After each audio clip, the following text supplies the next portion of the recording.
প্রতিটি মুহূর্তে আল্লাহর কোরআনকে গবেষণা করে দলে দলে বেঈমানরা ইসলামের সুশীতল ছায়াতলে আশ্রয় গ্রহণ করে কালেমা পড়ে মুসলমান হচ্ছে।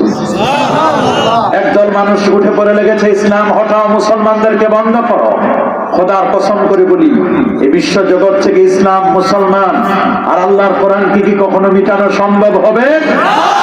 যারা মিটানোর জন্য চেষ্টা করছে, America, great Britain, London, Europe, এই রাষ্ট্রগুলোতে দেখবেন এমন কোন জুমার দিন বাকি নেই জুমার নামাজের পরে 10 জন, 20 জন, 30 জন, 40 জন, 50 জন ভ্যাটিকান, ক্যাথলিক, খ্রিস্টান বাইবেল ছেড়ে দিচ্ছে।